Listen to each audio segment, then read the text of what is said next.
Hello my dear students, कैसे हो बच्चे आप सब लोग बहुत ही ज़्यादा बढ़िया होंगे ऐसा मैं मान के चलती हूँ। तो आज हमारा हैलोजन डेरिवेटिव्स का लेक्चर नंबर 2 है बेटा। तो लेक्चर नंबर 1 हैलोजन डेरिवेटिव्स का अगर आपने देखा नहीं है तो प्लीज चैनल पे अपलोड हो गया है। आप हैलोजन डेरिवेटिव्स का पहला लेक्चर जरूर से जरूर देखना, उसके बाद आप सेकंड लेक्चर देखने आना हैलोजन डेरिवेटिव्स का। ठीक है, तो आज हमारा हैलोजन डेरिवेटिव्स का सेकंड लेक्चर है बेटा। तो चलो हम स्टार्ट करते हैं फुल ऑफ एनर्जी के साथ। चलो, तो कोई ज़्यादा टाइम वेस्ट न करते हुए हम स्टार्ट करते हैं बेटा।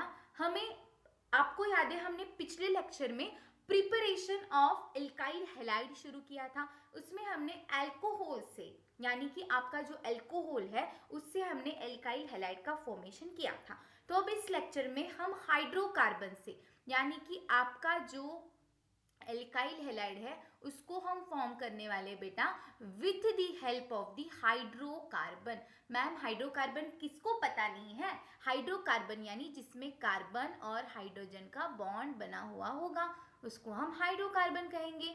यस और नो?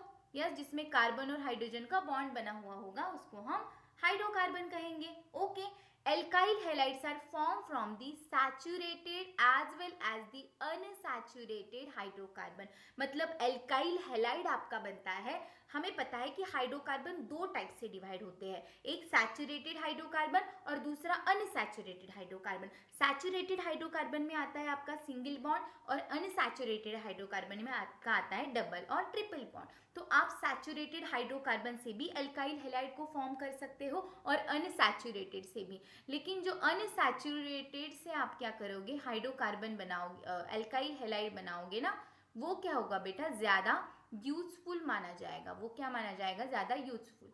मैम ऐसा क्यों?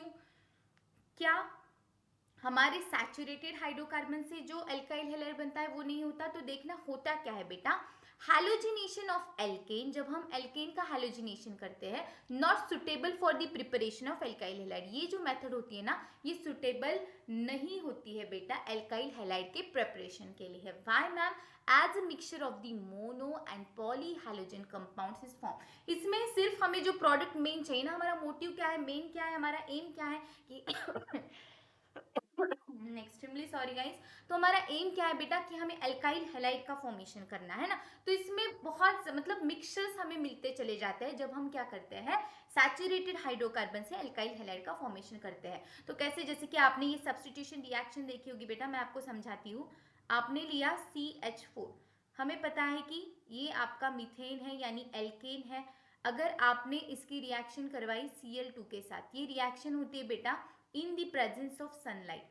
ये रिएक्शन कैसे होती है? In the presence of sun light की प्रेजेंस में ये रिएक्शन होती है। और यहाँ पे आपका जो क्लोरीन है वो क्या कर लेगा, आपके एक हाइड्रोजन को सब्सटीट्यूट कर ले देगा, बाहर निकाल देगा। तो यहाँ पे आपको मिलेगा CH3Cl और बाहर आपका निकलेगा ये वाला हाइड्रोजन और दो क्लोरीन थे तो उसमें से एक क्लोरीन हमारा बाहर निकल जाएगा, HCl बाहर निकलेगा। तो ये जो रिएक्शन होती है यहाँ पे आपको ये मिथाइल क्लोराइड मिला। यस, तो ये रिएक्शन यहाँ पे रुकती नहीं है। अभी यहाँ हमारे 3 हाइड्रोजन बाकी है ना। तो अगर आपने मिथाइल क्लोराइड में यानी CH3Cl में और एक बार Cl2 ऐड किया इन द प्रेजेंस ऑफ सनलाइट, तो आपको मिलेगा CH2Cl2 और फिर से बाहर निकलेगा आपका HCl। तो यहाँ पे ये रिएक्शन रुकेगी क्या? बिल्कुल नहीं। तो फिर से आपने ऐड किया CH2, Cl2 में आपने ऐड किया Cl2, तो और एक हाइड्रोजन तो बचा है ना यहाँ पे, तो वो क्या कर लेगा, इसको भी निकाल देगा। तो बन जाएगा आपका CHCl3 जिसको आप क्लोरोफॉर्म कहते हो। यस, फिर एक ही हाइड्रोजन बचा है तो वो भी रिएक्शन आगे चलती है। तो CHCl3 में अगर आपने ऐड किया Cl2 in the presence of sunlight, तो यहाँ पे आपको मिलेगा CCl4। अब यहाँ पे देखना एक भी हाइड्रोजन बचा नहीं है, बाहर HCl निकल जाएगा। तो यहाँ पे यहाँ तक कि मतलब कि यहाँ पे तो एक बार हैलोजिनेशन हुआ यानी मोनो हैलोजिनेशन हुआ, उसके बाद पॉली है मतलब मोर देन हैलोजन ऐसे जुड़ते चले जाते हैं, आपको मिक्सचर मिलता है, आपके जो प्रोडक्ट है उसका मिक्सचर मिलता है। ठीक है, तो ये मिथेन से यानी एल्केन से आप जो भी हाइड्रोजनेशन रिएक्शन करते हो ना, एल्काइल हैलाइड का फॉर्मेशन करते हो ना, ये ज़्यादा यूजफुल नहीं होती है बेटा। लेकिन जो आप अनसैचुरेटेड हाइड्रोकार्बन से रिएक्शन करते हो ना, एल्काइल हैलाइड फॉर्म करते हो, वो क्या होता है, यूजफुल होता है ना। हमारा मेन एम क्या है, हमें एल्काइल हैलाइड चाहिए, तो उसके लिए आपका जो एल्केन है वो यूजफुल नहीं होता है, आपका वहां पे अनसैचुरेटेड हाइड्रोकार्बन क्या होता है, ज्यादा यूज होता है। तो आपने एल्केन से भी कैसे फॉर्म करते हैं एल्काइल हैलाइड को देख लिया है। आई थिंक आपको यहाँ पे कोई दिक्कत नहीं होगी बेटा। तो पता नहीं यार, खांसी नहीं जा रही है ना, वातावरण ही कुछ ऐसा बना हुआ है, ठीक है। तो आप भी अपनी है ना तबीयत की थोड़ी केयर किया करो, मैं तो नहीं करती, है ना। चलो आगे चलते हैं। तो अब हम बनाएंगे बेटा एल्कीन से। एल्कीन से हम बनाएंगे क्या, आपका एल्काइल हैलाइड। कैसे मैम, देखना, तो addition of hydrogen halide to alkene. Alkyl halide are form on addition of hydrogen halide to alkenes. Refer to the standard, आप 11th में ये पढ़ चुके हो, है ना। तो आपने 11th में बेटा देखा होगा आपका Markovnikov rule and anti Markovnikov rule. Yes, जिसको बोला जाता है मार्कोनिकॉफ रूल और एंटी मार्कोनिकॉफ रूल। तो इस तरीके से ये दोनों रूल आपने 11th क्लास में पढ़े हुए हैं। ये दोनों रूल्स बेटा आपने 11th क्लास में पढ़े हुए हैं। लेकिन फिर भी मैम हमने पढ़ा हुआ में कहाँ याद रहता है, तो हम आज फिर से आपका मार्कोनिकॉफ रूल और एंटी मार्कोनिकॉफ रूल दोनों देखने वाले बेटा। सुपर डुपर इंपॉर्टेंट है, मतलब MST CET में हो या फिर आपकी जो HSC बोर्ड की एग्जाम है उसमें Markovnikov rule anti Markovnikov rule पे 100% क्वेश्चन पूछा जाता है। तो ये दोनों रूल आपके क्या है बेटा, ज़्यादा इंपॉर्टेंट है ना। भले आपने ये 11th में पढ़े हैं, लेकिन इसके एप्लीकेशन आप क्या करते हो अभी देख रहे हो ना, आप इसके एप्लीकेशन आप 12th के टॉपिक में भी देख रहे हो। तो मैं पहले ही बता रही हूँ बेटा कि केमिस्ट्री जो है ना वो एक दूसरे से लिंक करते हुए चलती है, ऑर्गेनिक केमिस्ट्री तो लिंक करते हुए ही चलती है ना। आप डायरेक्टली कोई टॉपिक स्टार्ट करोगे तो लोचा हो जाएगा, समझ में नहीं आएगा। तो आपको ऑर्गेनिक स्टार्ट करनी है विद GOC, बेसिक कॉन्सेप्ट समझनी है, रिएक्शन समझनी है, मैकेनिज्म समझना है, देन आप ऑर्गेनिक केमिस्ट्री को अच्छे से समझ पाओगे। ओके, तो चलो यहाँ पे मैं आपको बताती हूँ। सिमेट दो टाइप होते हैं बेटा एल्कीन के। एल्कीन के भी दो टाइप होते हैं, एक सिमेट्रिकल एल्कीन और एक अनसिमेट्रिकल एल्कीन। तो अनसिमेट्रिकल एल्कीन के लिए हम मार्कोनिकॉफ रूल और एंटी मार्कोनिकॉफ रूल कहते हैं। यस, एंटी मार्कोनिक रूल को परऑक्साइड इफेक्ट भी कहते हो। क्या कहते हो, पर ऑक्साइड इफेक्ट। तो मैम ऐसा क्यों कहा जाता है हम जानेंगे, क्योंकि यहाँ पे आपको हाइड्रोजन परऑक्साइड दिख रहा है तो इसको परऑक्साइड इफेक्ट भी बोला जाता है। क्लियर है। अब यहाँ पे आपको एक क्वेश्चन दिया गया है, ये according to the Markovnikov rule हमें सॉल्व करना है। तो पहले हम समझते हैं मार्कोनिकॉफ रूल और एंटी मार्कोनिकॉफ रूल, उसके बाद हम ये क्वेश्चन को समझने का ट्राई करते हैं। तो पहले आपको पता है कि सिमेट्रिकल एल्कीन क्या होता है। सिमेट्रिक का मतलब क्या होता है कि दोनों साइड में सेम। अब एल्कीन यानी C double bond C, yes ये एल्कीन हो जाएगा। और यहाँ पे आपका दोनों साइड में हाइड्रोजन अटैच है, दोनों साइड में अगर हाइड्रोजन हाइड्रोजन अटैच है तो यहाँ से हम देखें तो ये क्या है, दोनों साइड में सिमेट्रिकल एल्कीन आपको दिख रहा है। यहाँ भी हाइड्रोजन, यहाँ भी हाइड्रोजन, यहाँ भी हाइड्रोजन, यहाँ भी हाइड्रोजन, ये सेम आपको हाइड्रोजन दिख रहा है, तो ये आपका सिमेट्रिकल है। तो अगर आपने इसमें क्या किया बेटा, HBr का एडिशन किया है ना, आपने यहाँ पे HBr का एडिशन किया, तो सिंपली कहीं पे भी अभी आप यहाँ पे सिमेट्रिकल में क्या कर रहे हो बेटा, यहाँ पे मैं आपको बताती हूँ, यहाँ पे HBr का आपने एडिशन किया तो देखना आपका जो HBr होता है वो पोलर कोवैलेंट बॉन्ड होता है, इसलिए हाइड्रोजन पे पार्शियली पॉजिटिव चार्ज आएगा और ब्रोमीन पे पार्शियली निगेटिव चार्ज आएगा। क्यों, क्योंकि bromine is more electronegative than hydrogen. So इस यहाँ पे जो भी दो इलेक्ट्रॉन प्रेजेंट होंगे वो ब्रोमीन अपनी तरफ खींच लेगा, इसलिए उस पर पार्शियली निगेटिव चार्ज आएगा और आपके हाइड्रोजन पे आएगा पार्शियली पॉजिटिव चार्ज। तो मैम दोनों साइड से सेम है ना, कोई दिक्कत नहीं है। तो हाइड्रोजन बोलेगा कहीं पे भी चिपक जाते हैं हम, है ना, हाइड्रोजन इधर चिपक जाएगा और ब्रोमीन यहाँ पे लग जाएगा, तो किधर भी लगा दो, है कि नहीं। तो इस तरीके से बन जाएगा, है कि नहीं। तो प्रोडक्ट कैसे बनेगा, देखना प्रोडक्ट कैसे बनेगा। अब यहाँ पे आपका डबल बॉन्ड ब्रेक होता है, यस डबल बॉन्ड ब्रेक होगा तभी तो आप तीसरा बॉन्ड बना पाओगे ना। तो यहाँ पे कैसे बनेगा आपका C और यहाँ पे आपका H2 पहले से है और यहाँ पे आपका हाइड्रोजन लग जाएगा, समझो यहाँ पे हाइड्रोजन लग जाएगा और इस साइड में ब्रोमीन। तो यहाँ पे आपका H2 और यहाँ पे कहीं पे आपका ब्रोमीन। तो यहाँ पे आपको यहाँ तक आपको कोई दिक्कत नहीं होगी, क्योंकि सिमेट्रिकल अल्कीन में ऐसा कोई डिफरेंस नहीं आता है, दोनों साइड से हाइड्रोजन और ब्रोमीन को अटैच कर सकते हो, ठीक है। तो मैम मार्कोनिकॉफ रूल और एंटी मार्कोनिकॉफ रूल का क्या मतलब रोल है यहाँ पे, इनकी क्या जरूरत है, ऐसे भी तो प्रोडक्ट मिल रहा है। लेकिन बेटा ये था आपका सिमेट्रिकल एल्कीन, लेकिन अगर आपका जो एल्कीन है वो अनसिमेट्रिकल आ जाए, जैसे कि देखना मैं यहाँ पे आपको बताती हूँ, यहाँ पे समझो आपका CH2 है, ठीक है, यहाँ पे डबल बॉन्ड आ गया, यहाँ पे CH और फर्दर यहाँ पे CH3, इसने कितने बॉन्ड बने, 1 2 3 4, ठीक है। तो इस तरीके से आ गया। तब यहाँ से देखोगे कि यहाँ से देखोगे तो यहाँ पे 2 हाइड्रोजन अटैच है, और यहाँ पे क्या है बेटा, 3 मतलब 1 हाइड्रोजन और 1 मिथाइल ग्रुप अटैच है, तो ये हो जाएगा आपका अनसिमेट्रिकल एल्कीन। तो इस केसेस में आपका लगेगा मार्कोनिकॉफ रूल, यस। तो कब हम मार्कोनिकॉफ रूल मतलब यूज करते हैं और कब एंटी मार्कोनिक से चलेंगे मैं बताती हूँ। जैसे कि यहाँ पे मैंने लिखा है HBr और H2O2, इसको पेरोक्साइड इफेक्ट भी बोला जाता है एंटी मार्कोनिकॉफ रूल को बेटा। तो आपको याद रखना है कि अगर HBr और H2O2 हो और n सिमेट्रिकल एल्कीन हो, तभी आपका एंटी मार्कोनिकॉफ रूल लगेगा। क्या आपको समझ में आया मैंने क्या कहा, कि जब आपका हाइड्रोजन ब्रोमाइड हो, हाइड्रोजन ब्रोमाइड और आपका हाइड्रोजन पेरोक्साइड हो वहां पे, तभी एंटी मार्कोनिकॉफ रूल आप लगाओगे, नहीं तो ऑल दी अनसिमेट्रिकल एल्कीन में आप मार्कोनिकॉफ रूल से ही चलोगे। तो मैम आप बता रही हो Markovnikov rule, anti Markovnikov rule, बता तो दो मार्कोनिकॉफ रूल और एंटी मार्कोनिकॉफ रूल क्या होता है। तो चलो बेटा बताती हूँ मैं आपको। मुझे पता है कि आपने 11th में पढ़ चुके हो, लेकिन क्या होता है ना 11th की चीजें हमें थोड़ी भूलने की बीमारी होती है, और हमें पता है कि हमारी केमिस्ट्री क्या है बेटा, वोलाटाइल है। अगर हमने नहीं पढ़ी, थोड़ी सी रिवीजन नहीं की, तो हम भूलने लग जाते हैं, है कि नहीं बोलो, तो इसलिए हमें पढ़ना पड़ेगा। तो मार्कोनिकॉफ रूल क्या होता है बेटा, देखना यहाँ पे, The rule states that with the addition of protic acid, तो प्रोटिक एसिड है आपका HX यानी बेटा ClBr, ओके, और the polar reagent to asymmetrical alkene, तो याद रखना एसिमेट्रिकल एल्कीन होना चाहिए, द एसिड हाइड्रोजन और इलेक्ट्रोपॉजिटिव। अब हमें पता है कि जब आपका X ग्रुप जो है, जो आपका H और X जुड़ा हुआ है, तो X की जगह आपका इलेक्ट्रोनिगेटिव है, यानी इस पे पार्शली निगेटिव चार्ज आएगा और इस पे पार्शली पॉजिटिव चार्ज आएगा, यानी ये कि पोलर कोवैलेंट बॉन्ड है। ये क्या है बेटा, पोलर कोवैलेंट बॉन्ड है, ये एक पोलर कोवैलेंट बॉन्ड है, क्योंकि जो ज्यादा इलेक्ट्रोनिगेटिव है वो इलेक्ट्रॉन को अपने पास खींच के रखेगा, कैसे रखेगा, खींच के रखेगा, ओके।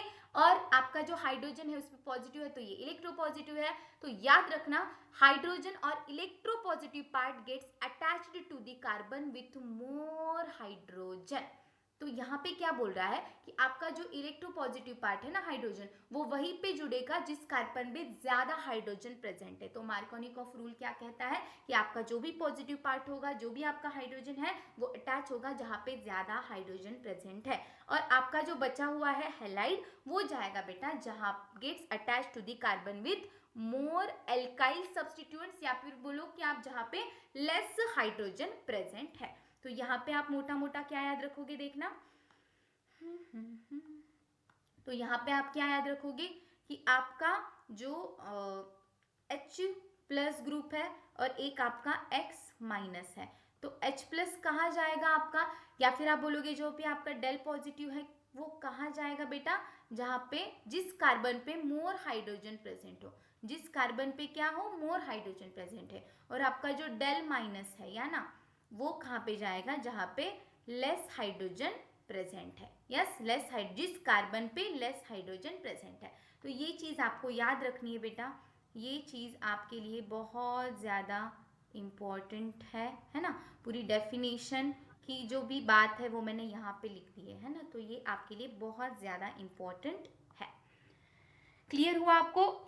अभी मैम आपने बता तो दिया, थोड़ा थोड़ा हमारे दिमाग में चला भी गया, तो अब कुछ एग्जाम्पल करा दो ना, समझा दो ना कि कैसे एग्जाम में आएगा और हमें कैसे लिखना है। तो हम लेते हैं बेटा एग्जाम्पल एक अनसिमेट्रिकल एल्कीन का, ठीक है, अनसिमेट्रिकल एसिमेट्रिकल एल्कीन का एग्जाम्पल लेते हैं हम, जैसे कि हमने लिया बेटा यहाँ पे देखना CH2। अब मैं ओपन करके लिखती हूँ ताकि आपको इजीली समझ में आए, डबल बॉन्ड CH यहाँ पे, और यहाँ पे लगा हुआ है आपका CH3। तो आप ध्यान से देखना, तो ये आपका एसिमेट्रिकल एल्कीन है। यस, यहाँ पे क्या लगा हुआ है, यहाँ पे इस साइड में हाइड्रोजन लगा हुआ है, यहाँ पे भी हाइड्रोजन, लेकिन यहाँ पे मिथाइल ग्रुप है CH3 और यहाँ पे आपका हाइड्रोजन लगा हुआ है, तो ये एक एसिमेट्रिकल एल्कीन है। तो आपको अगर सिर्फ HBr दिया है, आपको सिर्फ HBr दिया है, H2O2 यानी पेरोक्साइड नहीं दिया है, हाइड्रोजन पेरोक्साइड नहीं दिया है, तो ये होगा जो आपका अब H प्लस जो है ना HBr में, जो आपका इस पे डेल पॉजिटिव चार्ज आएगा, इस पे डेल माइनस, ठीक है, क्योंकि ये पोलर कोवेलेंट बॉन्ड होता है। यस, तो मैंने क्या कहा कि जो हाइड्रोजन है, अब याद कैसे रखोगे, मार्कोनिकॉफ रूल याद रखना है आपको, ताकि एंटी मार्कोनिक में आपको जस्ट उसका अपोजिट करना है। ओके, तो मार्कोनिकॉफ रूल में कैसे याद रखोगे आप कि जिस भी कार्बन पे ज्यादा हाइड्रोजन प्रेजेंट है वहां पे हाइड्रोजन जाएगा, यानी ये जो हाइड्रोजन बैठे हुए हैं ना, ये इस हाइड्रोजन को बुलाएंगे, आजा भाई तू अपना ही भाई है। ओके, तो आप ऐसे याद रख सकते हो। ओके, तो ये आपका जो पॉजिटिव वाला पार्ट है, जैसे कि यहाँ पे बताया गया है ना, जो आपका पॉजिटिव पार्ट है वो जहाँ पे attach to the with more hydrogen atom. अब मुझे बताओ इस कार्बन पे अगर मैं नंबरिंग करती हूँ, नंबरिंग से आपको इजीली समझ में आएगा। अब ये है आपका 1 नंबर का कार्बन और ये है आपका 2 नंबर का कार्बन। अब मुझे बताओ कि जो ये 1 नंबर का कार्बन है वहां पे 2 हाइड्रोजन लगे हुए हैं और 2 नंबर के कार्बन पे एक ही हाइड्रोजन लगा हुआ है। अरे मैम तीन, अभी मैम इधर तो 3 हाइड्रोजन है, बेटा ये तीसरा कार्बन है। तो हम डबल बॉन्ड से डायरेक्टली अटैच कार्बन की ही बात करेंगे। इस बात में बहुत से बच्चे कंफ्यूज होते हैं। क्या करते हो ना बेटा, आप जब भी आप केमिस्ट्री का कोई भी क्वेश्चन या फिर कोई भी कंपाउंड लिखते हो ना, तो आप उसे ओपन स्ट्रक्चर में लिखा करो। क्यों, क्या होता है, इससे आपको चीजें ज्यादा क्लियर होती है ना, आपको समझ में आता है। और बेसिक से पढ़ रहे हो ना, तो सबसे पहले छोटी छोटी चीजों का ध्यान रखो। जैसे आप 1 2 मार्किंग करोगे ना कार्बन को, तो आपको ज्यादा इजी लगने लगेगी चीजें, ठीक है। तो आपको इसी तरीके से जाना है जिस तरीके से मैं आपको बता रही हूँ। ओके, तो अभी देखना, 1 वाले कार्बन पे 2 हाइड्रोजन लगे हुए हैं और 2 वाले कार्बन पे एक ही हाइड्रोजन लगा हुआ है, तो पॉजिटिव वाला कहाँ जाएगा, ये अपने भाई के पास, चलो वेरी गुड। और निगेटिव वाला बोलेगा चलो भाई जहाँ पे कम हाइड्रोजन प्रेजेंट है वहां पे मैं चला जाऊंगा। यस, तो आपका ये वाला जो Br है वो कहाँ पे चला जाएगा, आपका Br चला जाएगा ये सेकेंड वाले कार्बन पे। तो प्रोडक्ट क्या बनेगा बेटा, ध्यान से लिखना जरा, क्या बनेगा प्रोडक्ट, देखना। अब यहाँ पे 1 वाले पे हाइड्रोजन आ गया है, तो कैसे लिखोगे, CH3, या CH3, पहले CH2 था तो CH3 बन जाएगा। अब इधर डबल बॉन्ड मत लिख देना, अब ये डबल बॉन्ड चला जाएगा क्योंकि HBr का हमें यहाँ पे क्या करना है, ऐड करना है ना, हाइड्रोजन आपका ऐड हो जाएगा। उसके बाद उसके बाद ये आपका कार्बन है और इस कार्बन पे कौन लग गया है, आपका ब्रोमीन लग चुका है और यहाँ पे बनेगा आपका CH3 एज इट इज। तो यहाँ तक क्या ये दोनों प्रोडक्ट सेम है, ठीक है, नहीं सेम नहीं है ना, डबल बॉन्ड चला गया है और Br यहाँ पे लग चुका है। तो देखना ये बात आपको याद रखनी है कि जहाँ पे आपका सिर्फ HBr होगा वहां पे मार्कोनिकॉफ रूल से आप चलोगे, एसिमेट्रिकल एल्कीन, लेकिन जैसे ही H2O2 दिखे तो एंटी मार्कोनिकॉफ रूल लगाना है, जस्ट इसके उल्टा बताती हूँ आपको एंटी मार्कोनिकॉफ रूल आपको कैसे लगाने हैं। तो यहाँ तक आपको क्लियर होगा। तो ये होगा आपका मेजर प्रोडक्ट। बनने में तो दोनों प्रोडक्ट बनते हैं बेटा, बनने में तो दोनों प्रोडक्ट बनते हैं। अभी और ये भी प्रोडक्ट बनेगा, अभी ये हाइड्रोजन इधर भी जुड़ सकता है, तो प्रोडक्ट उसके साथ ये भी बन सकता है, देखना CH2, इधर Br लग सकता है, फिर इधर CH2, इधर हाइड्रोजन लग सकता है और इधर आपका CH3। तो देखना Br आपकी यहाँ पे भी जा सकता है 1 पे और हाइड्रोजन 2 पे भी लग सकता है, लेकिन ये जो प्रोडक्ट बनेगा ना बेटा ये माइनर होगा। वैसे माइनर प्रोडक्ट आपको नहीं पूछा जाता है, लेकिन आपको पता होना चाहिए कि अगर आपको पूछा जाए तो कितने प्रोडक्ट बन रहे हैं, पॉसिबिलिटी कितने प्रोडक्ट बनने की, तो दोनों प्रोडक्ट बन रहे हैं, लेकिन अकॉर्डिंग टू सिर्फ HBr दिया है। तो आपका मार्कोनिकॉफ रूल क्या कहता है कि जहाँ पे जिस कार्बन के आपके ज्यादा हाइड्रोजन लगे हुए हैं वहां पे इलेक्ट्रोपॉजिटिव जाएगा, यानी आपका हाइड्रोजन जाएगा, और जहाँ पे कम, जिस कार्बन पे कम हाइड्रोजन लगे हुए हैं वहां पे आपका इलेक्ट्रोनिगेटिव पार्ट जाके अटैच हो जाएगा, ठीक है। तो मार्कोनिकॉफ रूल आपको क्लियर होगा बेटा। अगर इसमें कोई भी दिक्कत है तो कमेंट सेक्शन में बताना, मैं फिर से आपको मार्कोनिकॉफ एंटी मार्कोनिकॉफ रूल की एक छोटी सी वीडियो ऐसे मैं लेके आने वाली हूँ, ठीक है। तो एंड मार्कोनिकॉफ रूल आपको क्लियर होगा, तो नेक्स्ट अगर आपको मार्कोनिकॉफ रूल क्लियर है तो हम एंटी मार्कोनिकॉफ रूल क्या है देखते हैं, ठीक है। चलो, तो what is anti Markovnikov rule, ध्यान से देखना। Anti-Marconic addition is an addition reaction between an electrophile compound HX and either an alkene or alkyne, whereas the hydrogen atom HX bond to the carbon atom with the least number of hydrogen. जहाँ पे कौन जाएगा बेटा, hydrogen atom of the HS, जहाँ पे hydrogen कहाँ पे जाएगा बेटा आपका, जहाँ पे आपके लिस्ट नंबर ऑफ हाइड्रोजन लगे हो, इनिशियल एल्किन डबल बॉन्ड और alkyne triple bond, the X bonds to the other carbon atom, और जो आपका एक्स है वो दूसरे कार्बन की तरफ जाएगा। जैसे कि मार्कोनिकॉफ रूल में, यहाँ पे मैं दोनों समझाती हूँ ताकि आपको क्लियर हो।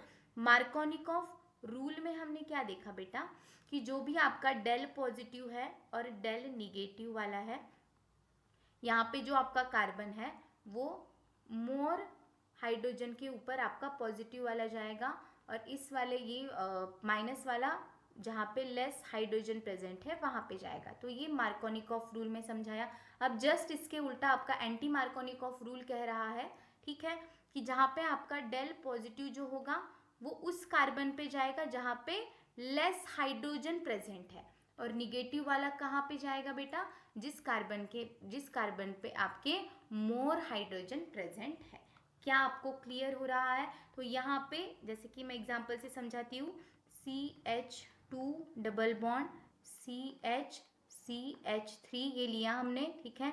हमने यहाँ पे ऐड करवाया बेटा HBr, यस HBr, और सबसे ज़्यादा इम्पोर्टेंट बात तो हम लिखना भूल गए कि यहाँ पे आपका होगा H2O2, इसलिए इसको पेरोक्साइड इफेक्ट बोलते हैं। अगर H2O2 दिखा तभी आपको इस जो मैं प्रोडक्ट लिख रही हूँ उसको मेजर मानना है। जैसे कि आपका H डेल पॉजिटिव और ये डेल निगेटिव, तो यहाँ पे एक हाइड्रोजन है, 1 वाला कार्बन है, और ये 2 वाला कार्बन है ना। तो यहाँ पे 1 वाले कार्बन पे क्या है बेटा, एक ही हाइड्रोजन अटैच है। तो जिसपे ज़्यादा हाइड्रोजन अटैच है, मोर हाइड्रोजन वाला, निगेटिव वाला मोर हाइड्रोजन वाले के पास जाएगा, तो सेकेंड पे आपका Br जाएगा और फर्स्ट पे आपका H प्लस जाएगा। तो यहाँ पे मेजर प्रोडक्ट जो बनेगा वो क्या होगा आपका, देखना Br CH2 उसके बाद CH, उसके बाद CH3 1 2 3, और यहाँ पे भी आपका और एक CH लगेगा। क्लियर हो रहा है आपको? तो यहाँ पे जहाँ पे ज्यादा हाइड्रोजन प्रेजेंट थे वहां पे आपका माइनस वाला गया। अब यहाँ पे 2 हाइड्रोजन प्रेजेंट थे तो यहाँ पे Br गया, और यहाँ पे एक ही हाइड्रोजन ये पहले से प्रेजेंट था तो यहाँ पे आपका हाइड्रोजन गया। तो यहाँ पे ये मेजर प्रोडक्ट होगा। दूसरा वाला भी बनेगा लेकिन वो क्या होगा बेटा, वो यहाँ पे माइनर प्रोडक्ट माना जाएगा इन दी एंटी मार्कोनिकॉफ रूल। तो देखना ये मेजर बन गया। अब माइनर वाला मैं लिखती हूँ यहाँ पे, जैसे कि यहाँ पे CH3 फिर CHBr और यहाँ पे आपका CH3। तो ये जो प्रोडक्ट बनेगा, मतलब Br कहाँ पे गया है, निगेटिव पार्ट गया है जहाँ पे लेस हाइड्रोजन प्रेजेंट है, और H प्लस वाला गया है जहाँ पे मोर हाइड्रोजन प्रेजेंट है। तो ये जो प्रोडक्ट होगा ना आपका, ये होगा आपका माइनर प्रोडक्ट।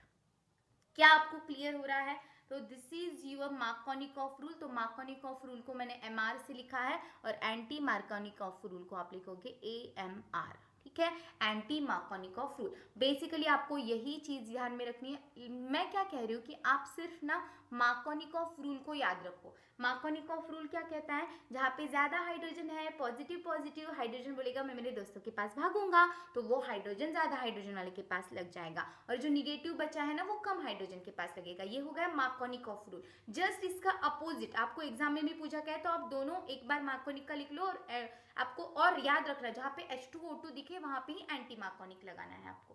क्लियर हो रहा है? ठीक है, तो अब ये आपको क्लियर है, तो हम हमारे पिछले क्वेश्चन के पास एक बार चलते हैं। दोनों रूल आपने समझ लिए है, तो देखना यहाँ पे आपको क्या प्रॉब्लम दिया है।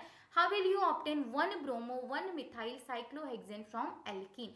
तो यहाँ पे आपको जो एल्कीन दी है, क्या वो एसिमेट्रिकल है, अनसिमेट्रिकल है?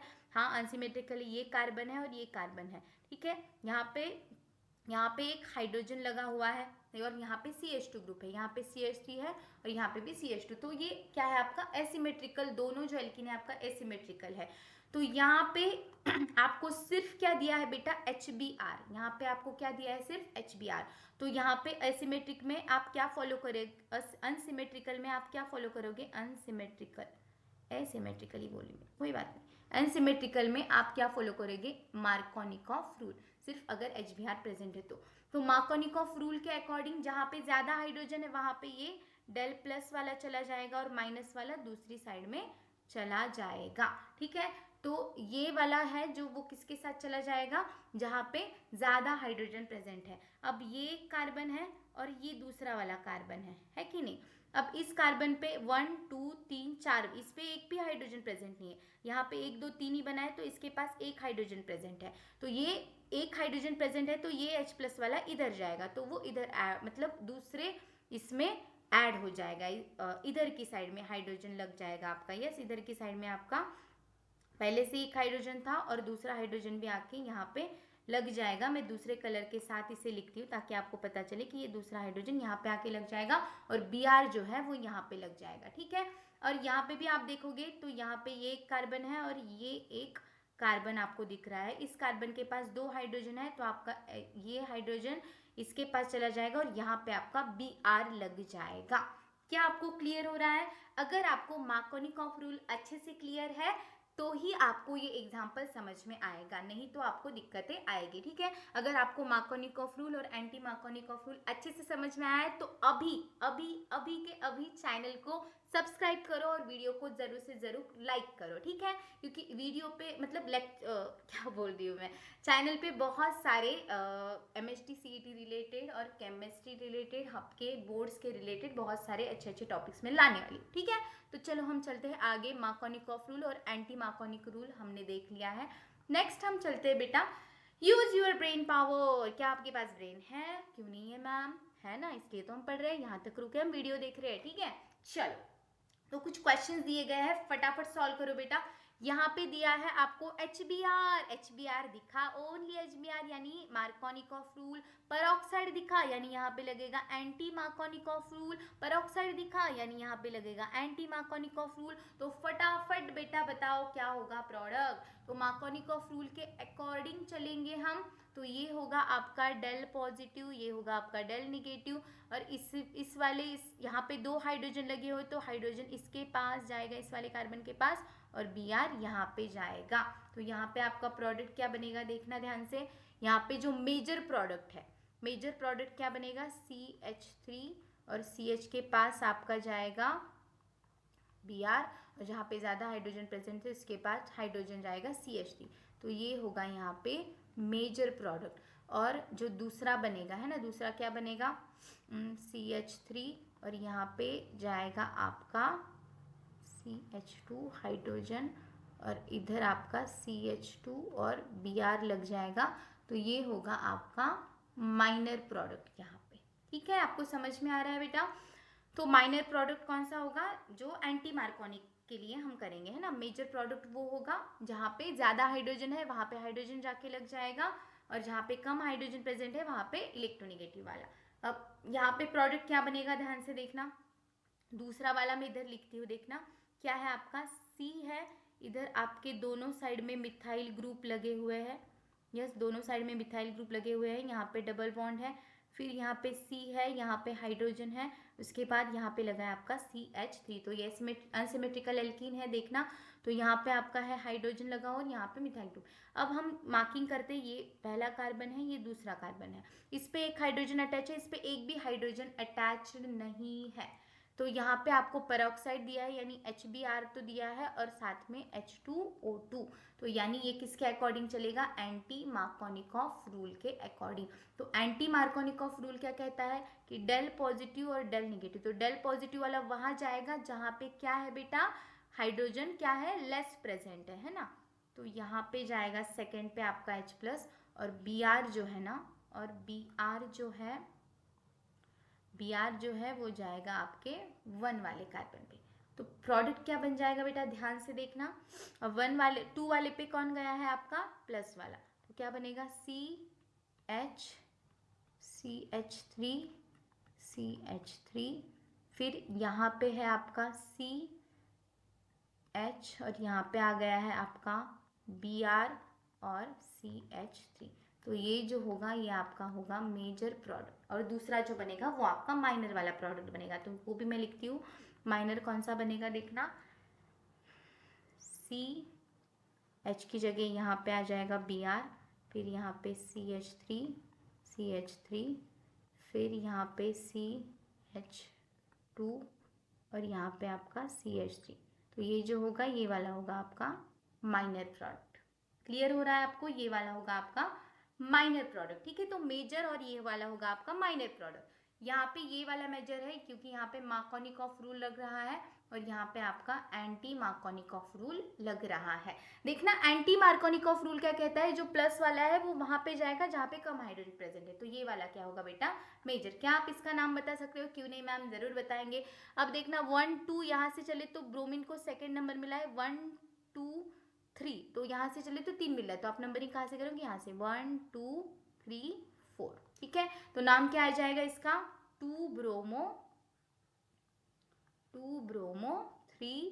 अब मिथाइल दोनों है ना, तो ब्रोमो बी पहले आता है, मिथाइल क्या 1 2 3 4 4 कार्बन यानी ब्यूटेन, सारे सिंगल बॉन्ड। तो ये हो जाएगा आपके इस प्रोडक्ट का नाम। क्लियर हो रहा है आपको?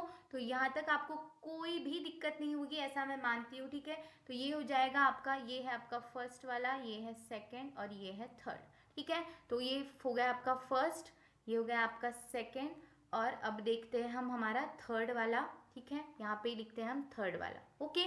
तो क्या है थर्ड वाला, CH3 CH double bond CH2। ये इजी है, यहाँ पे HBr दिया है आपको और साथ में दिया है आपको H2O2, मतलब यहाँ पे भी आपका मेजर प्रोडक्ट कौन होगा बेटा, ठीक है। यहाँ पे भी एंटी मार्कोनिकॉफ रूल लगेगा, तो ठीक है। तो ये जो प्रोडक्ट है ना, ये आपको निकालना है, ठीक है। तो ये आपका होमवर्क है, ओके, ऐसे समझ।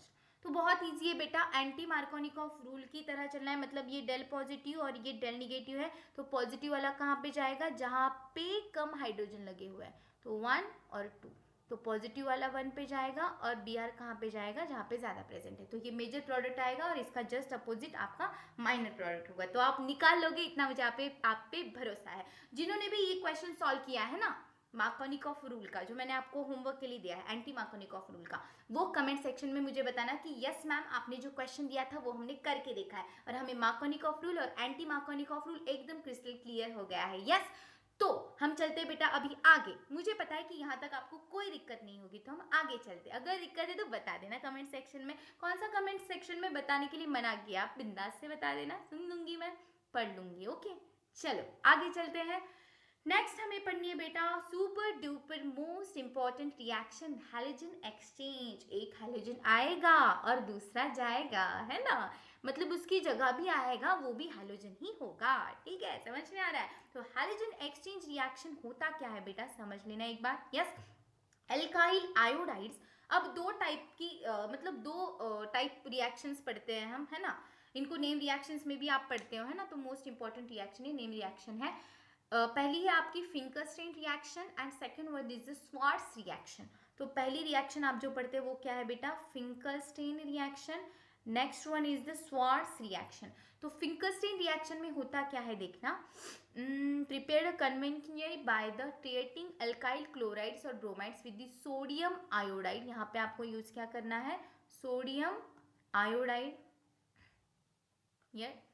यहाँ पे आपको यूज क्या करना है, सोडियम आयोडाइड। यहाँ पे आपको क्या यूज करना है, आपका सोडियम आयोडाइड इन मिथेनॉल और एसीटोन। मिथेनॉल और एसीटोन की प्रेजेंस में क्या करना है बेटा, आपको ये यूज करना है। द सोडियम ब्रोमाइड और sodium chloride precipitate from the solution of the can be separated. अभी देखना आपको बताया क्या गया है यहाँ पे, द सोडियम ब्रोमाइड। अभी आप लोगे RCl, यस ना। अभी ये भी तो आपका एल्काइल क्लोराइड है कि नहीं, और आपको लेना है sodium iodide in the presence of acetone और मिथेनॉल भी ले सकते हो आप इसकी जगह पे। यस, तो रिएक्शन क्या होगी बेटा, ये जो आयोडीन है ना, Na plus iodine minus R plus Cl minus, plus वाला जाएगा माइनस के साथ, प्लस वाला जाएगा माइनस के साथ। तो यहाँ पे आपका क्या बन जाएगा देखना, यहाँ पे आपका बन जाएगा Ri यानी एल्काइल आयोडाइड, है ना। और यहाँ पे आपको NaCl की डाउन, मतलब ये जो दिखा है ना नीचे एरो दिख रहा है आपको, है ना, वो होता है प्रेसिपिटेट फॉर्म कर रहा है। यस, इस तरीके से। तो जो आपका फिंकरस्टीन रिएक्शन होता है उसमें आपको ये याद रखना है कि Cl क्लोरीन की जगह आयोडीन ले लेता है इन दी प्रेजेंस ऑफ एसीटोन, जिसमें आप सोडियम आयोडाइड ऐड करते हो, सोडियम आयोडाइड बनता है और बाय प्रोडक्ट मतलब NaCl आपका बनता है। तो दिस इज योर फिंकरस्टीन रिएक्शन बहुत ज्यादा इंपॉर्टेंट है बेटा।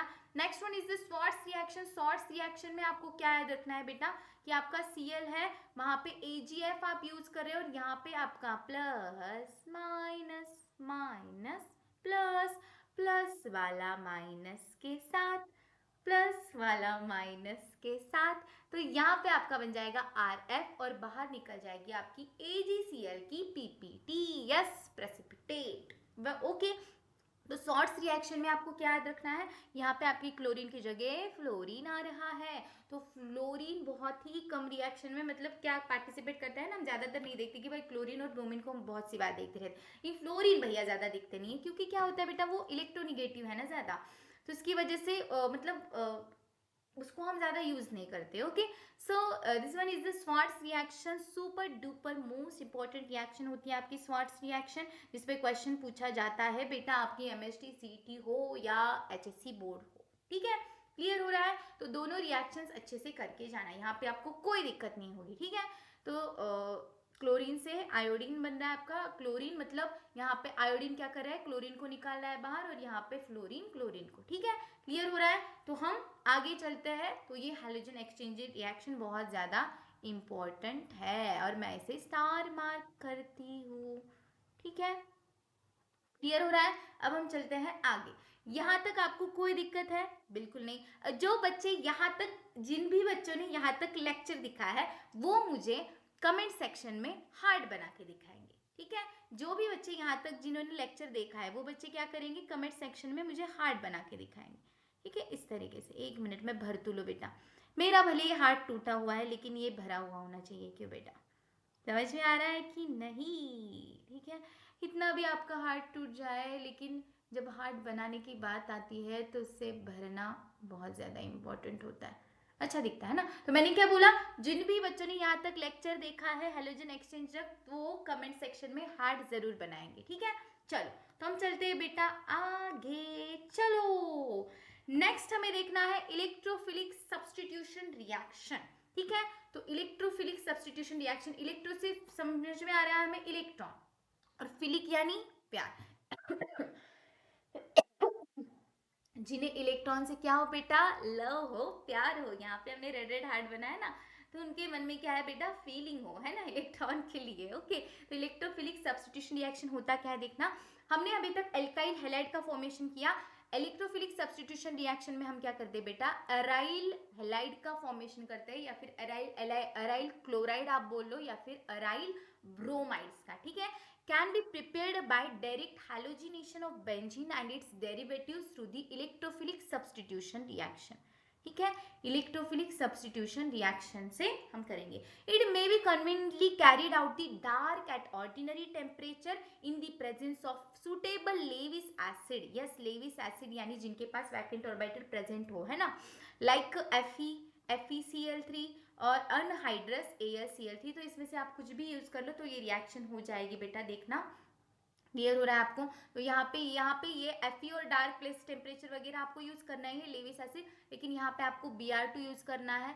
Br2 देखना यहाँ पे कैसे होता है, एक जो आपका Br है वो Br प्लस होगा और दूसरा Br आपका Br माइनस होगा। ठीक है, तो यहाँ पे ये जो Br है ना, ये होता है आपका इलेक्ट्रोफाइल, ये होता है आपका इलेक्ट्रोफाइल। इलेक्ट्रोफाइल यानी जिसको इलेक्ट्रॉन पसंद है। अब मैम इस बेंजीन, अभी आप सिर्फ बेंजीन रिंग की बात करो, है ना, ये आपकी बेंजीन रिंग है ना।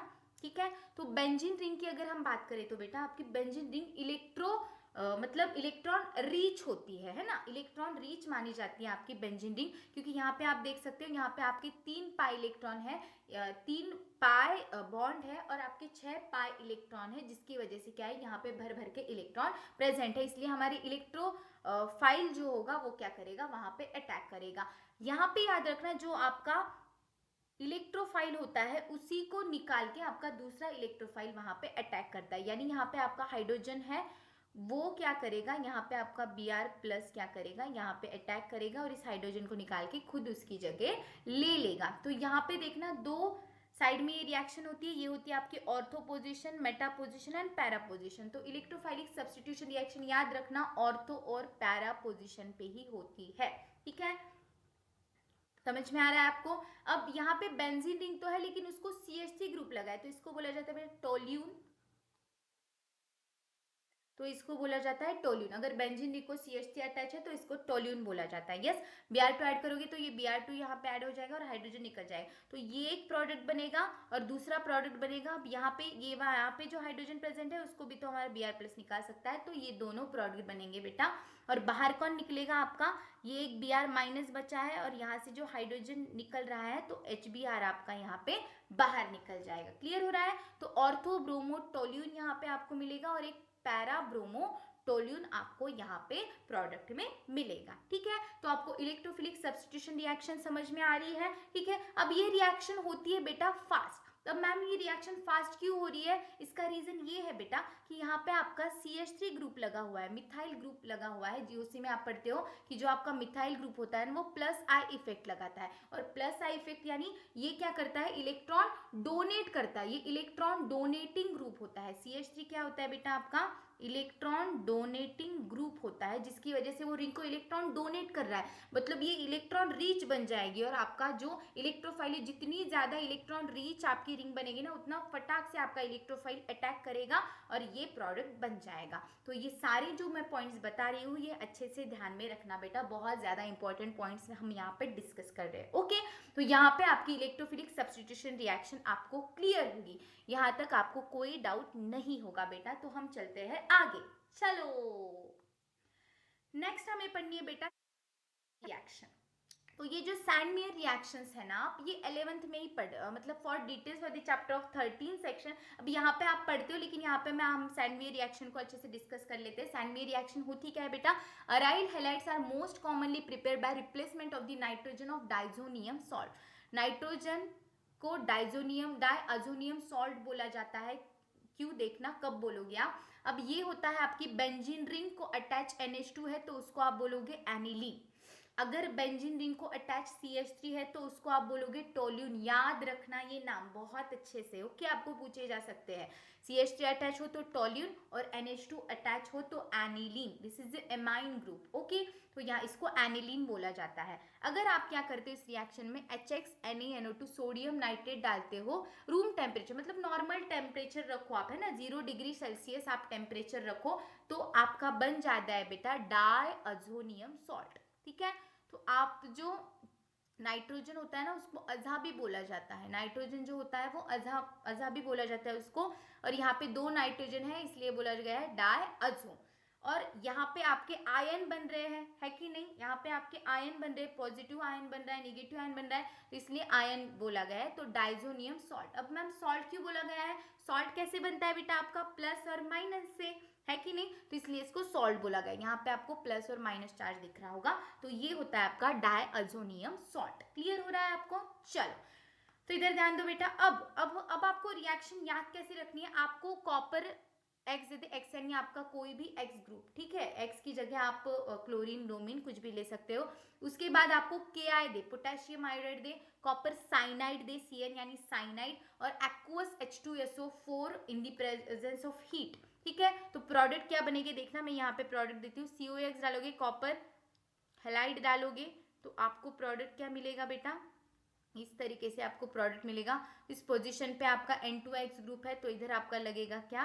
X ग्रुप कोई भी। क्लियर हो रहा है? और बाहर आपका क्या निकलेगा बेटा? N2 गैस, आपकी नाइट्रोजन गैस बाहर निकलेगी। आपकी क्या होगी? नाइट्रोजन गैस बाहर निकलेगी, ये आपको याद रखना है। उसके बाद आप पोटेशियम आयोडाइड डालोगे तो क्या हो जाएगा बेटा? यहाँ पे आपका आयोडीन लग जाएगा। यस, यहाँ पे आपका आयोडीन लग जाएगा और आपका N2 क्या हो जाएगा? बाहर निकल जाएगा। आपका N2 क्या हो जाएगा? बाहर निकल जाएगा। थर्ड रिएक्शन में क्या होगा? यस यस, करेक्ट हो आप, करेक्ट पहचान रहे हो। यहाँ पे आपका Cn लग जाएगा, साइनाइड लग जाएगा और आपका बाहर निकल जाएगा N2। और लास्ट रिएक्शन में याद रखना H2SO4, एक्वस H2SO4 लिया है, एक्वस लिया है H2SO4, तो ये क्या करता है? यहाँ पे OH का एडिशन कर देता है। यस, OH लगा देता है और N2 क्या करता है? आपका बाहर निकलता है। तो ये है आपकी सैंडमेयर रिएक्शन, बहुत ज़्यादा इंपॉर्टेंट रिएक्शन है। इस पे भी बहुत बार क्वेश्चन पूछा गया है MHT CET में। ओके, क्लियर हो रहा है आपको? तो एक बार ध्यान से देख लो, स्क्रीनशॉट निकाल लो इसका। वेरी गुड, मेरा भी निकाल लेना। चलो, तो सैंड रिएक्शन तक आपको कोई डाउट नहीं होगा। तो सैंड रिएक्शन इजी है, ठीक है। आप सिर्फ याद रखना कि ये जो आपको दिए गए हैं ना ठीक है, यहाँ पे आपको जो कंडीशंस दिए गए हैं वो कंडीशंस पे ये प्रोडक्ट बनते हैं और नाइट्रोजन गैस तो बाहर निकलती है। याद रखना, ठीक से ढंग से बनाओ इसे। हाँ ठीक है, बस इतना ही ढंग से मैं बना सकती हूँ। ओके, चले आगे। चलो, नेक्स्ट हमें पढ़नी है बेटा physical properties. Physical properties of alkyl halide. Alkyl halide की फिजिकल प्रॉपर्टीज हमें पढ़नी है, ठीक है। तो फिजिकल प्रॉपर्टीज हम स्टार्ट करते हैं। Physical properties of alkyl halide are considerably different from those of corresponding alkanes, ठीक है। अल्केन्स के कंपैरिजन में क्या होती है, डिफरेंट होती है। देखिए कैसे, अभी मोटा मोटा जो चीज इंपॉर्टेंट है वही हम डिस्कस करेंगे। अब आपकी स्टेट बोर्ड की बुक में ऐसे पैराग्राफ दिए गए हैं तो आप कंफ्यूज हो जाते हो कि बाबा इसमें इंपॉर्टेंट क्या है। तो मैं इंपॉर्टेंट चीजें ही आपके साथ डिस्कस करूंगी। देखना, the boiling point of alkyl halide is determined by the polarity of the C X bond. अगर आप सी एक्स बॉन्ड की बात करो बेटा, है ना, सी एक्स बॉन्ड की बात करो, तो आपका जो एक्स है, आपका जो एक्स है, एक्स मतलब कि, ठीक है, आप एक्स समझ रहे हो ना, यहाँ पे चले मत जाना, है ना, पास्ट में। तो एक्स यानी आपका हेलोजन ग्रुप, यस। तो यहाँ पे उस पर निगेटिव चार्ज होता है और कार्बन पे होता है बेटा पॉजिटिव चार्ज, है ना। ज्यादा डीप चले मत जाना यार, इधर ही रहना। ये एक्स अलग है, वो एक्स बेकार था। ओके, तो as well as the size of halogen atoms. Okay, तो पहली फिजिकल प्रॉपर्टी हम देखते हैं बेटा इंटरमोलिकुलर फोर्सेस। अब इंट्रा और इंटर में आप डिफरेंस समझते हो। इंटर यानी मतलब उसी कंपाउंड का है लेकिन अलग अलग, मतलब कि दूसरे कंपाउंड के साथ उसका, मतलब दूसरे एलिमेंट के साथ उसका क्या बॉन्ड बन रहा है। और इंट्रा मतलब उसका अपने आप में, ठीक है। देखना, समझ जाओगे आप। Nature of intermolecular forces, halogen में जैसे कि आपका फ्लोरीन, क्लोरीन, ब्रोमीन, आयोडीन आ जाएगा, और मोर इलेक्ट्रोनिगेटिव देन कार्बन। अब चारों की बात करें तो जो हैलोजेंस होते हैं बेटा वो ज्यादा इलेक्ट्रोनिगेटिव माने जाते हैं ना पीरियोडिक टेबल में। तो कार्बन से भी वो ज्यादा इलेक्ट्रोनिगेटिव होंगे, हाँ या ना बोलो, yes. Carbon atom that carries halogen develops a partial positive charge while the halogen carries a partial negative charge. Carbon जो होगा वो partially positive charge मतलब कैरी करेगा और X जो होगा अपना निगेटिव चार्ज कैरी करेगा। क्यों? क्योंकि ये क्या है, इलेक्ट्रोनिगेटिव है ज्यादा एज कम्पेयर टू कार्बन। तो समझो यहाँ पे कोई भी ग्रुप लगा हुआ है, इससे कोई फर्क नहीं पड़ता है। This carbon halogen bond in alkyl halide is the polar covalent bond. मैंने पीछे भी डिस्कस किया था कि जो कार्बन और हैलोजन का बॉन्ड होता है बेटा वो पोलर कोवैलेंट बॉन्ड होता है। Therefore, alkyl halides are moderately polar compounds। और alkyl halide को हम क्या बोलते हैं, polar compounds भी बोलते हैं। Size of halogen atom increases from fluorine to iodine। अगर आप बात करो साइज की, यस साइज की, तो सबसे ज्यादा साइज की बात करें तो साइज किसकी ज्यादा होती है बेटा, साइज की बात करें तो आयोडीन की सबसे ज्यादा, उसके बाद ब्रोमीन, उसके बाद क्लोरीन, देन सबसे छोटी साइज आपके फ्लोरीन की होती है। यस, सबसे ज्यादा size iodine, then bromine, then chlorine. इस तरीके से साइज है ना एटॉमिक साइज का, है ना, top to bottom atomic size increases because number of shells increases. Shells increase हो रही है, इसमें ज्यादा शेल्स है तो शेल्स बढ़ेगी, वैसे वैसे साइज भी बढ़ती जाएगी। यस, हैंस सी एक्स बॉन्ड लेंथ इंक्रीज, इस वजह से बॉन्ड लेंथ इंक्रीज होती है बेटा। अब मुझे एक बात बताओ, मुझे एक बात बताओ, क्या हो रहा है कि साइज बढ़ रही है, यहाँ पे जो साइज है वो इंक्रीज हो रही है, और साइज इंक्रीज हो रही है। तो अगर हम बॉन्ड लेंथ की बात करें, हम बॉन्ड लेंथ की बात करें तो वो भी क्या कर रही है बेटा, वो भी क्या कर रही है, इंक्रीज कर रही है। वो भी क्या कर रही है, इंक्रीज कर रही है। कैसे मैम, है ना। अब मुझे बताओ कि आपका फ्लोरीन छोटा सा है, वो कार्बन के साथ जुड़ा है कि नहीं, तो वो शॉर्ट बॉन्ड बनाएगा, है ना, शॉर्ट होगा। और आपका आयोडीन की साइज बड़ी सी है तो वो कार्बन से दूर होगा, यानी लंबा बॉन्ड बनाएगा। तो बॉन्ड लेंथ की अगर बात करें तो सेम साइज का ही है ना आएगा, साइज का जैसे वैसा। तो बॉन्ड लेंथ का भी सेम यही आएगा। आयोडीन की बॉन्ड लेंथ, आयोडीन के साथ होगा कार्बन का बॉन्ड तो बॉन्ड लेंथ बड़ी, ब्रोमीन के साथ होगा तो आयोडीन की कंपैरिजन पे छोटी, और सबसे छोटी बॉन्ड लेंथ फ्लोरीन के साथ होती है कि नहीं, बोलो। अब मुझे बताओ, याद रखना कि जो शॉर्ट बॉन्ड होता है ना बेटा, कार्बन और फ्लोरीन के बॉन्ड की बात करें हम, कार्बन और फ्लोरीन का जो बॉन्ड है वो शॉर्ट बॉन्ड है। वो क्या है, शॉर्ट बॉन्ड है कि नहीं, शॉर्ट। और हमारा आयोडीन और कार्बन का जो बॉन्ड है, हम डायरेक्टली दोनों को कंपेयर करते हैं, कार्बन और आयोडीन का जो बॉन्ड है ना वो लंबा बॉन्ड है ना, लॉन्ग बॉन्ड है, आप ऐसे बोल सकते हो, वो लंबा बॉन्ड है। तो लंबा बॉन्ड है तो लेंथ ज्यादा होगी, और आपका जो फ्लोरीन है शॉर्टेस्ट बॉन्ड है यानी लेंथ कम होगी। अब मुझे बताओ, जितना आप खींचोगे, है ना, लंबा सा बॉन्ड होगा तो वो इजीली ब्रेक हो आएगा उसको तोड़ना, क्योंकि साइज बड़ी है तो वो दूर दूर है कि नहीं। और फ्लोरीन आपका क्या है, इलेक्ट्रोनेगेटिविटी कस के पकड़ के रखेगा कार्बन को, है ना, सबसे ज्यादा फ्लोरीन की होती है, और बॉन्ड भी छोटा है। तो सबसे ज्यादा बॉन्ड स्ट्रेंथ की बात करें, अगर बॉन्ड मजबूती की बात करें हम, तो सबसे ज्यादा मजबूत जो बॉन्ड होगा, स्ट्रॉन्ग जो बॉन्ड होगा, वो CF का होगा, है ना, फ्लोरीन का कार्बन के साथ होगा, है ना। बॉन्ड लेंथ की यही आएगी। अगर हम बात करें बॉन्ड स्ट्रेंथ की बात करें हम, कहाँ पे लिखूं, कहाँ पे लिखूं, यहाँ पे लिखती हूँ। बॉन्ड स्ट्रेंथ की बात करें हम, तो फ्लोरीन कार्बन के बॉन्ड की स्ट्रेंथ सबसे ज्यादा होगी, उसके बाद क्लोरीन Cl की, उसके बाद क्लोरीन Br की, देन आपके क्लोरीन कार्बन और आयोडीन की। ठीक है, तो ये याद रखना, आपकी बॉन्ड स्ट्रेंथ इस तरीके से होगी सबसे ज्यादा। आई होप कि आपको यहाँ का दिख रहा होगा। ओके, ठीक है, अगर नहीं भी दिख रहा है तो मैं आपको बताते जा रही हूँ पॉइंट्स। ओके, ठीक है, क्लियर हो रहा है। तो हम यहाँ पे पढ़ते हैं। वैसे मैंने सारे इंपॉर्टेंट पॉइंट्स इस स्लाइड के इसमें यहीं पे डिस्कस कर लिए, आप एक बार ध्यान से, अगर आपको नहीं समझ में आया बेटा तो प्लीज थोड़ा सा पीछे जाके फिर से देख लेना। Okay, the CX bond strength decreases with the increase in the size of halogen. लेकिन बॉन्ड स्ट्रेंथ क्या होगी बेटा, डिक्रीज होगी, साइज अगर बढ़ेगी तो, लेंथ अगर बढ़ेगी तो, जैसे मैंने आपको समझाया।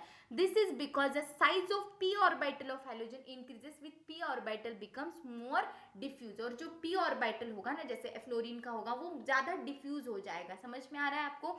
And the extent of overlap with orbital of the carbon decreases. Some typical bond length, bond enthalpies and dipole movement अभी आपके बुक में दी गई है इस टेबल पे, आप एक बार चेक कर लेना, आपको जरूर से जरूर बॉन्ड लेंथ जो है वो कार्बन आयोडीन बॉन्ड की ज्यादा मिलेगी, और बॉन्ड स्ट्रेंथ जो है बेटा वो कार्बन फ्लोरीन बॉन्ड की ज्यादा मिलेगी। क्लियर हो रहा है आपको, और साइज तो मैंने आपको बता ही दी है। ठीक है, तो यहाँ पे हम आपको जो पहली फिजिकल प्रॉपर्टीज है जिसमें हमने पढ़ा साइज, बॉन्ड लेंथ का और बॉन्ड स्ट्रेंथ का, ठीक है, तो ये कॉन्सेप्ट आपको क्लियर होगा। तो हम चलते बेटा आगे, चलो चलो नेक्स्ट जो बाप रे, चलो नेक्स्ट हमें पढ़ना है आपका जो भी हम क्या पढ़े, physical properties of alkyl halide. तो नेक्स्ट हमें पढ़ना है बॉइलिंग पॉइंट। तो बॉइलिंग पॉइंट में आप एक पॉइंट याद रखोगे बेटा, यहाँ पे मैं आपको इंपॉर्टेंट पॉइंट बता देती हूँ पहले से, उसके अगर मैं इंपॉर्टेंट पॉइंट बता दूँ उसके बाद आप पढ़ोगे ना तो आपको बहुत ईजी लगने लगेगा। देखना, दो ही चीज आपको याद रखनी है। बॉइलिंग पॉइंट जो होता है बेटा, बॉइलिंग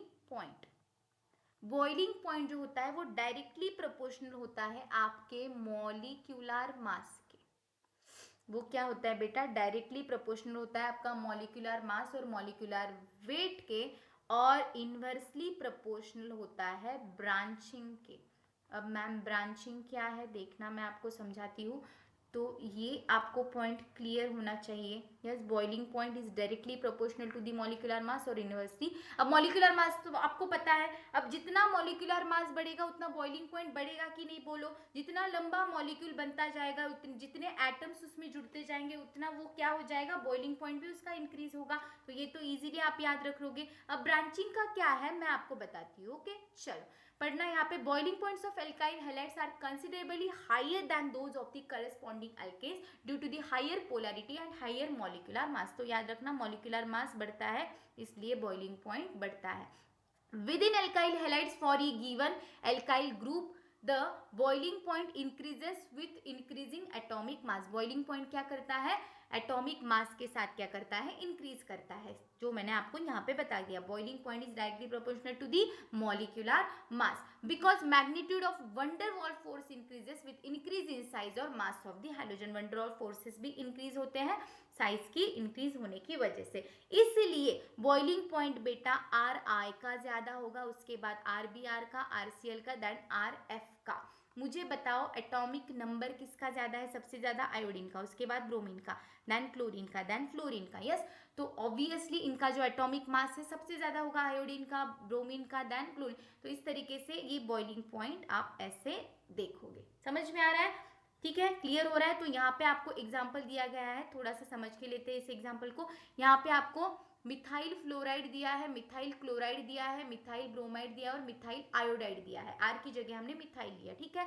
तो आप कंपेयर कर सकते हो, सबसे ज्यादा आपका बॉइलिंग पॉइंट मिथाइल आयोडाइड का है। रीजन क्या है, क्योंकि CH3 तो सब में कॉमन है, देखना CH3 CH3 CH3 CH3 CH3 तो सब में कॉमन है। अब डिफरेंस क्या आ रहा है देखना, फ्लोरीन, क्लोरीन, ब्रोमीन, आयोडीन, आपके हैलोजेंस चेंज हो रहे हैं। तो आयोडीन का मास, मॉलिक्यूलर मास मतलब एटॉमिक मास की हम बात करते हैं एटम के लिए, तो आयोडीन का एटॉमिक मास सबसे ज्यादा होगा, देन ब्रोमीन का, देन क्लोरीन का, देन फ्लोरीन का। तो यहाँ पे आप कंपेयर कर सकते हो, सबसे ज्यादा मिथाइल आयोडाइड का है, उसके बाद 276 आपके मिथाइल ब्रोमाइड का है, 248 यानी उससे कम आपके क्लोराइड का है, और 194 सबसे कम आपके मिथाइल फ्लोराइड का है।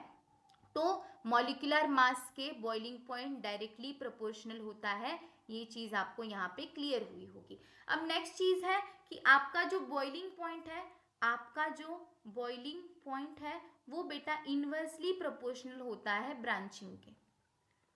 यानी कि मैम क्या कह रही हो आप, हमें नहीं समझ में आ रहा है तो समझ के ले लो। अगर बॉइलिंग पॉइंट बढ़ा तो ब्रांचिंग कम होनी चाहिए, अगर ब्रांचिंग ज्यादा है तो बॉइलिंग पॉइंट क्या होगा बेटा, कम होगा। ठीक है, मतलब ये बढ़ेगा तो ये कम, ये बढ़ेगा तो इनवर्स, यही होता है ना। ठीक है, तो एग्जांपल से आप समझ लोगे। चलिए आगे चलते हैं, एग्जांपल्स देखते हैं। For given halogens boiling point rises with increasing carbon number. अभी क्या करोगे, अगर अभी हमने एक यहाँ पे एग्जाम्पल क्या लिया कि आपके हैलोजन चेंज हो रहे थे, मिथाइल ग्रुप सेम था। आप ये वाला एग्जाम्पल समझना जहाँ पे क्लोरीन यानी हैलोजन सेम है लेकिन आपके नंबर ऑफ कार्बन इंक्रीज होते जा रहे हैं। यहाँ पे एक कार्बन, यहाँ पे दो, यहाँ पे तीन और यहाँ पे 4 कार्बन है। तो इस तरीके से देख सकते हो टॉप टू बॉटम जो है आपका बॉइलिंग पॉइंट क्या हो रहा है बेटा, इंक्रीज हो रहा है। देखना सबसे ज्यादा 351 आपके कार्बन, क्योंकि क्लोरीन के ऊपर तो कोई मतलब मास चेंज नहीं हो रहा, सेम ही रह रहा है, लेकिन नंबर ऑफ कार्बन बढ़ रहे हैं, इसकी वजह से मास इंक्रीज हो रहा है। ठीक है, क्लियर हो रहा है। अब नेक्स्ट देखना, for isomeric alkyl halide. Isomeric यानी आइसोमर्स यानी same molecular formula different in their structure. हम पढ़ने वाले बेटा तब में डिटेल में आपको आइसोमर्स के बारे में डिस्कस करेंगे। Boiling point decreases with increased branching. अगर ब्रांचिंग इंक्रीज हो रही है तो बॉइलिंग पॉइंट कम होगा। As a surface area decreases, क्योंकि क्या हो रहा है बेटा, सरफेस एरिया कम होता है, उस वजह से क्या होता है। And the van der Waals forces decreases, और वंडरवॉल फोर्सेस भी डिक्रीज होते हैं। देखना यहाँ पे समझ लेना, ब्रांचिंग यानी ब्रांच बना रहे। अब यहाँ पे बी आर है, बी आर है, बी आर है। कार्बन भी क्या है, 1 2 3 4, 1 2 3 4, 1 2 3 4, यानी कार्बन भी सेम है, कार्बन भी सारी जगह 4 है। और आपका जो हैलोजन ग्रुप है वो भी सारी जगह पे, सॉरी क्लोरीन नहीं, ब्रोमीन ही लगा हुआ है सारी जगह पे। यहाँ पे सारी जगह पे क्या है, आपका जो हैलोजन है वो आपका ब्रोमीन ही लगा हुआ है। यस यहाँ पे आपका ब्रोमीन ही लगा हुआ है। तो यहाँ पे देखना, यहाँ पे आपका ब्रोमीन जो है यहाँ पे ब्रांच में नहीं है, तो बॉइलिंग पॉइंट क्या है, सबसे ज्यादा है 375। यहाँ पे ब्रोमीन ब्रांच में चला गया है ना, सेकंड पोजीशन पे चला गया, तो कम हो गया बॉइलिंग पॉइंट। और यहाँ पे आपका मिथाइल भी ब्रांच में चला गया, ब्रोमीन भी, तो सबसे कम हो गया आपका बॉइलिंग पॉइंट। तो देखना जैसे जैसे इस तरीके से ब्रांच बढ़ती जाएगी तो आपका बॉइलिंग पॉइंट कम होगा। It means boiling point is inversely proportional to the branching. ठीक है, ब्रांचिंग के क्या होता है, इनवर्सली प्रोपोर्शनल होता है आपका बॉइलिंग पॉइंट। तो यहाँ तक आपको कोई दिक्कत नहीं होगी बेटा। अब हम चलते हैं आगे। चलो मैम एनर्जी फुल है बेटा, अगर एनर्जी फुल है तो यहाँ तक जिन जिन बच्चों ने लेक्चर देखा है ना, चलो हम कुछ नया करते हैं। अगर यहाँ तक जिन जिन बच्चों ने लेक्चर देखा है ना, वो क्या बना लो, वो एक ऐसा स्माइली फेस बना लो। यस, एक ऐसा स्माइली फेस भेज दो मैम को, है ना, मैम हम बहुत खुश है, अच्छे से पढ़ा रही हूँ ना हम, तो हम देख रहे हैं पूरा लेक्चर देखा, स्माइली फेस बना लो। ओके, चलो हम चलते हैं आगे। ओके, नेक्स्ट फिजिकल प्रॉपर्टीज हमें पढ़नी है। आई थिंक ये लास्ट फिजिकल प्रॉपर्टीज है। यस, सोल्युबिलिटी, इसके बाद एक क्वेश्चन है, देन हमारा लेक्चर डन है बेटा। ठीक है, तो लेक्चर यहाँ तक देखा है, मतलब आपने, आप अच्छे से पढ़ाई कर रहे हो, है ना बच्चे, पढ़ाई पे फोकस है आपका, बढ़िया है। सॉल्युबिलिटी, नेक्स्ट आपका फिजिकल प्रॉपर्टीज क्या है बेटा, solubility. Though alkyl halides are moderately polar, हमें पता है रे पोलर ही है ना भाई, they are insoluble in water. याद रखना आपका जो भी एल्काइल हैलाइड होता है वो इनसोल्युबल होता है बेटा पानी में। यस, पानी में क्या होता है, इनसोल्युबल होता है। It is due to the inability of alkyl halide to form hydrogen bonds with water. वो क्या करता है, एल्काइल हैलाइड हाइड्रोजन बॉन्डिंग नहीं कर पाता। एक मिनट बेटा, क्या हो गया, ठीक है, तो क्या कहा है यहाँ पे, आपका वो हाइड्रोजन बॉन्डिंग नहीं कर पाता है। Attraction between alkyl halide molecules is stronger than the attraction between alkyl halide and water. Alkyl halide are soluble in non polar organic solvent. अभी पोलर ऑर्गेनिक सॉल्वेंट यानी जहाँ पे कार्बन और हाइड्रोजन प्रेजेंट नहीं है, और नॉन पोलर ऑर्गेनिक सॉल्वेंट्स यहाँ पे जहाँ पे कार्बन और हाइड्रोजन का बॉन्ड आपको दिखेगा, तो वो जो होंगे ना सॉल्वेंट, उसमें क्या होगा, जहाँ पे आपका कार्बन प्रेजेंट है उसमें क्या हो जाएगा, ये आपका सोल्यूबल हो जाएगा। क्लियर हो रहा है। Aryl halides are also insoluble in water. Aryl halide और एल्काइल हैलाइड दोनों भी वाटर में इनसोल्यूबल होते हैं, और ये दोनों भी ऑर्गेनिक सॉल्वेंट में ही सोल्यूबल होते हैं बेटा, ये पॉइंट याद रखना। If aryl halide are not modified by presence of any other functional group, they show properties similar to the corresponding alkyl halide. अगर अराइल हैलाइड को कोई दूसरा फंक्शनल ग्रुप अटैच नहीं है, फंक्शनल ग्रुप जैसे aldehyde, ketone, carboxylic acid, we know that the isomeric dihalobenzenes have nearly the same boiling point, but melting point of these isomers show variation. Boiling point में तो इतना कुछ variation नहीं दिखाता है आपका डायहैलोबेंजीन्स यानी अराइल ग्रुप, लेकिन मेल्टिंग पॉइंट में वेरिएशन दिखाता है, जो आपको एग्जाम में 100% पूछा जाता है। Melting point of para isomer, next slide पे चलते हैं। Melting point of para isomer is quite high compare to the ortho and meta isomers.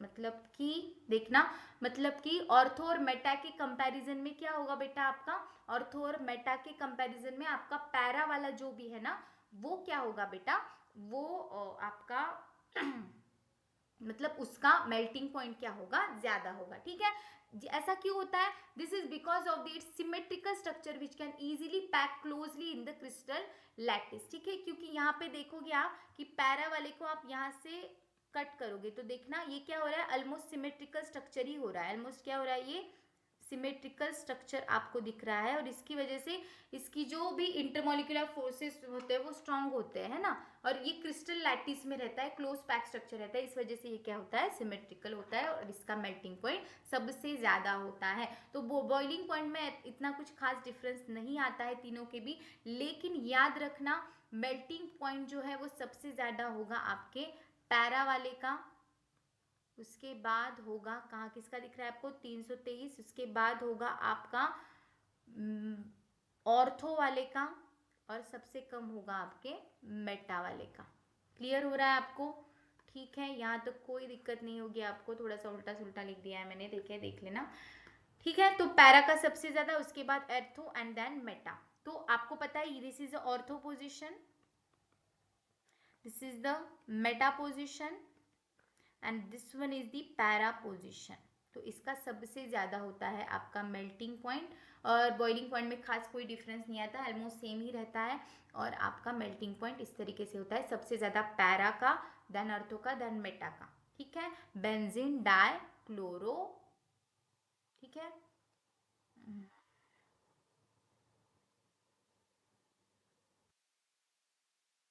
ठीक है, क्लियर हो रहा है आपको, क्या, ओके, हाँ, डाई हेलो बेंजीन्स, तो ये सारे डाई हेलो बेंजीन्स है हमारे, तो यहाँ पे ये पॉइंट भी आपको क्लियर होगा। ओके, क्लियर है बेटा। तो यहाँ पे हमारा लेक्चर होता है खत्म, उसके पहले एक क्वेश्चन है, फटाक से सॉल्व कर लेते हैं। क्या बोला है आपको, arrange the following compound increasing boiling point के इसमें लगाना है हमें, तो हमें पता है कि CH है, देखना यहाँ पे CH3Cl है, CH3Br है, CH2Br2 है, और CHBr3 है, यहाँ पे सॉल्यूशन भी दिया गया है, देखना CH3Cl है, CH3Br, तो CH3 सेम है, Cl और Br, तो ब्रोमीन का ज़्यादा होगा, और इसमें Br2 आया है तो इसके कंपैरिजन में इसका ज़्यादा होगा, क्योंकि मॉलिक्यूलर मास जो होता है बेटा वो डायरेक्टली प्रोपोर्शनल होता है बॉइलिंग पॉइंट के। ठीक है, मॉलिक्यूलर मास क्या होता है बेटा, डायरेक्टली प्रोपोर्शनल होता है बॉइलिंग पॉइंट, और यहाँ पे 3 BR आ रहे हैं तो इसका सबसे ज्यादा बॉइलिंग पॉइंट होगा। तो यहाँ पे बेटा हमारा लेक्चर होता है खत्म।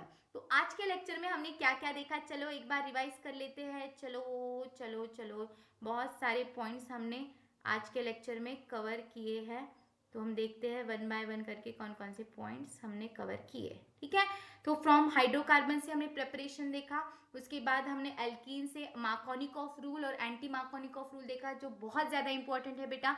उसके बाद हमने कुछ क्वेश्चन सॉल्व किए, हैलोजन एक्सचेंज रिएक्शन में हमने फिंकरस्टीन रिएक्शन, स्वार्ट्स रिएक्शन देखी जो बहुत ज़्यादा इंपॉर्टेंट है, सुपर डुपर इंपॉर्टेंट है, दैन इलेक्ट्रोफिलिक सब्स्टिट्यूशन रिएक्शन देखा, उसके बाद हमने सैंडमियर रिएक्शन देखी, दैन हमने फिजिकल प्रॉपर्टीज पढ़ी, फिजिकल प्रॉपर्टीज में हमने पहली प्रॉपर्टी पढ़ी nature of intermolecular forces, then हमने देखा बॉइलिंग पॉइंट के जो इंपॉर्टेंट पॉइंट्स आपको याद रखने थे वो हमने डिस्कस किए, क्वेश्चन सॉल्व किए, देन सॉल्युबिलिटी देखा, सॉल्युबिलिटी और बॉइलिंग पॉइंट पे क्वेश्चन देखा, देन हमने आज के लेक्चर में ये सारे पॉइंट्स कवर कर लिए हैं। ओके बेटा, तो यहाँ पे होता है हमारे हैलोजन डेरिवेटिव्स का सेकंड लेक्चर कंप्लीट। ओके, तो नेक्स्ट लेक्चर हमारा थर्ड वाला लेक्चर होगा बेटा। अगर आपको ये सेकंड वाला लेक्चर अच्छा लगा हो तो प्लीज वीडियो को लाइक करना और चैनल को जरूर से जरूर सब्सक्राइब करना, क्योंकि बेटा आने वाले बहुत सारे सरप्राइजेस लेके मैं इस चैनल पे आऊंगी, आपके लिए अच्छी अच्छी वीडियोस लाऊंगी जो आपकी एग्जाम में आपको अच्छे मार्क्स लेने में जरूर हेल्प करेगी। ठीक है, तो बेटा अगर वीडियो अच्छी लगी हो तो वीडियो को लाइक करना और चैनल को जरूर से जरूर सब्सक्राइब करना। Thank you for watching this video guys, फिर मिलते हैं नेक्स्ट लेक्चर में। Bye bye, take care, God bless you मेरे प्यारे प्यारे बच्चों, बाय बाय।